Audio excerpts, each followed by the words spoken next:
நெய் போட்டுட்டோம். ஒரு 2 ஸ்பூன் நெய் போட்டுக்கிறோம். ரவை வறுக்க போகிறோம். ரவை வறுத்துட்டு கேசரி. அப்புறம் என்ன அது ரவை என்ன? அப்புறம் ஃபர்ஸ்ட் இதை வறுத்துட்டு தான் எண்ணெய் காயட்டும், நெய் காயட்டும். நெய் நல்லா காஞ்சி பார்த்து முந்திரி போடு, திராட்சை அப்புறமா போடு.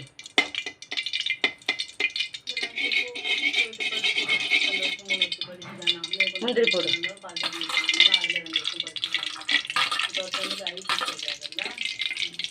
ஸ்பூன் எடுத்துட்டா எப்படிமா தள்ளுறதுக்கு?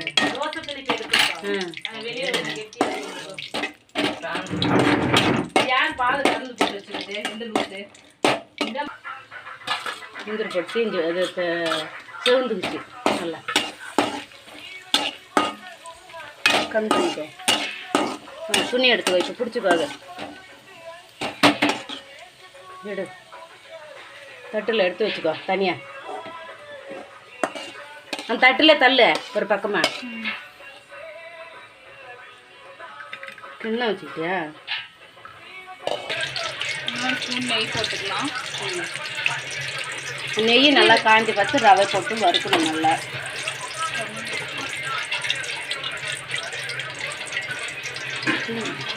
பாரு, அப்பயும் இது முந்திரி திராட்சை வறுத்து எடுத்து வச்சுட்டோம்.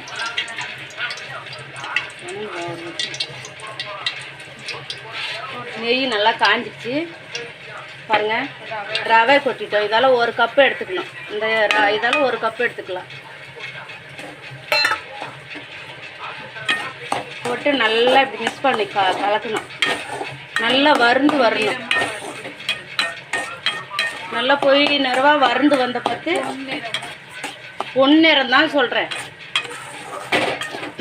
பொன்னிறமா இல்லாத அப்புறம் என்ன வெந்நிறம்?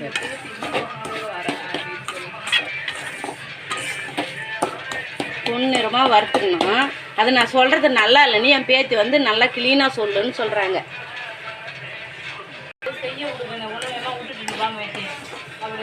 நல்லா வறுந்துச்சு. நாங்கள் எடுத்து பாத்திரத்தில் மாற்றிக்கிறோம். அப்புறம் அதுக்கு என்ன தண்ணி எவ்வளோ ஊற்றணும், அதுக்கு என்ன சர்க்கரை எவ்வளோ போடணும்னு அப்புறமா எல்லாம் காமிக்கிறோம். நாங்கள் ரவை இதால் 1 கப்பு எடுத்துருக்குறோம். அதே கப்பில் 2 கப்பு தண்ணி ஊற்றிக்கிறோம்.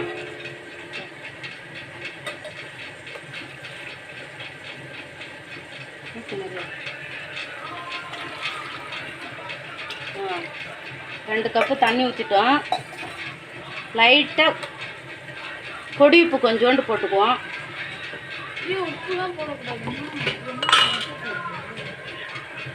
ஒரே ஒரு துளி உப்பு போட்டுக்கிட்டோம். ஒரு ஏலக்காய் பொடி பண்ணி வச்சுட்டோம், அதுவும் அதிலே போட்டுட்டோம். முந்திரி அதில் போடக்கூடாது. என்னவா இது பண்ற? ஆமா, அப்புறம் இதெல்லாம் நெய் எல்லாம் போடக்கூடாது. என்ன மாதிரி பண்ற? தண்ணியில போய் நெய் போட போகுது. தண்ணியில போடாதம்மா. கேசரி பவுடர் போட்டுக்கிறோம். பார்த்தீங்களா, 1 ஸ்பூனு.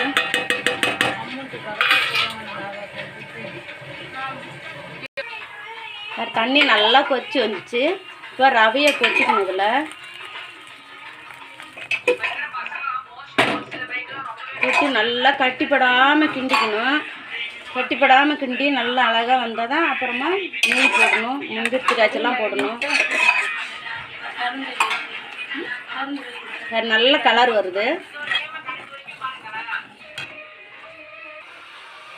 இந்த சர்க்கரை எவ்வளோ எடுத்துருக்குறோம், ரவை எவ்வளோ எடுத்துருக்குறோமோ அவ்வளோ சர்க்கரை எடுத்துருக்குறோம். 1.5 கப்பு சர்க்கரை போட்டுக்கணும். இன்னும் 1/2 கப்பு சர்க்கரை போடுவோம். முண்டை ஐயா துங்கு முஞ்ச இந்த லாஸ்ட்டில் 1 ஸ்பூனு நெய் போட்டுட்டோம். ரவை நல்லா வெந்து வந்துடுச்சு. கேசரிக்கு கலரும் நல்லா கொடுத்துருச்சு. 1 ஸ்பூனு நெய் போட்டுட்டோம். லாஸ்ட்டில் போட்டு நல்லா மிக்ஸ் பண்ணி கிண்டி விட்டு முந்திரி வச்சுருக்குறோம் பாருங்கள், வறுத்துட்டு அந்த முந்திரி இதில் போட்டுக்கலாம்.